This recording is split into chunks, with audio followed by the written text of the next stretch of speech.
বাংলাদেশের ধর্মীয় উগ্রপন্থীদের উত্থানের আশঙ্কা করে নিউ ইয়র্ক টাইমসে প্রকাশিত প্রতিবেদনের প্রতিক্রিয়া জানিয়েছেন তথ্য ও সম্প্রচার উপদেষ্টা মোহাম্মদ মাহফুজ আলম। তিনি বলেছেন, কোনোভাবেই উগ্রপন্থার অবস্থান বাংলাদেশে হবে না।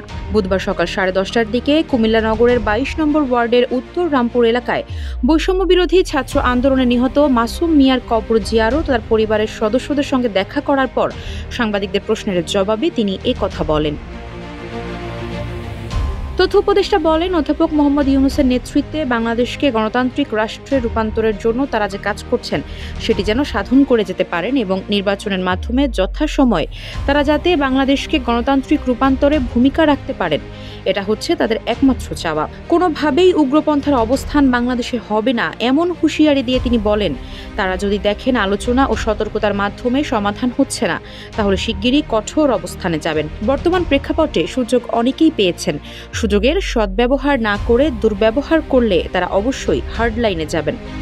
ওয়ালটন আবারও মিলিয়নিয়ার অফারে ওয়ালটন ফ্রিজ কিনে আপনিও হয়ে যেতে পারেন মিলিয়নিয়ার। বাংলাদেশের ধর্মীয় উগ্রবাদীদের উত্থানের শঙ্কা প্রকাশ করে একটি প্রতিবেদন প্রকাশ করেছে মার্কিন প্রভাবশালী পত্রিকা দ্য নিউ ইয়র্ক টাইমস।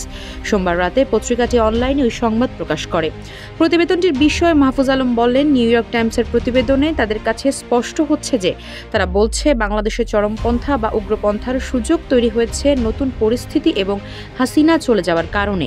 সরকারের পক্ষ থেকে অবস্থান হচ্ছে এমন সুযোগ কাউকে নিতে দেওয়া হবে না। গণ অভ্যুত্থানে হতাহতের প্রতিটি ঘটনার বিচার হবে উল্লেখ করে তথ্য উপদেষ্টা মাহফুজ আলম বলেন, তারা যেন অপরাধীদের বিচার কার্যক্রম শেষ করে যেতে পারেন এমনটাই আশা করছেন। পুরোটা হয়তো শেষ করা সম্ভব নয়, তবে তারা চেষ্টা করবেন প্রতিটি শহীদ পরিবার যেন বিচার পায় সেটি নিশ্চিত করা। গণমাধ্যম সংস্কার কমিশনের সুপারিশের বিষয়ে মাহফুজ আলম বলেন, রাজধানীর বাইরে মফস্বলের গণমাধ্যম কর্মীরা যেন বৈষম্যের শিকার না হন সেটির বিস্তৃত বর্ণনা গণমাধ্যম সংস্কার কমিশনে সুপারিশে রয়েছে। সরকার সেটি নিয়ে কাজ করছে। আফসারা নাজ, নিউজ ডেস্ক, ইত্তেফাক।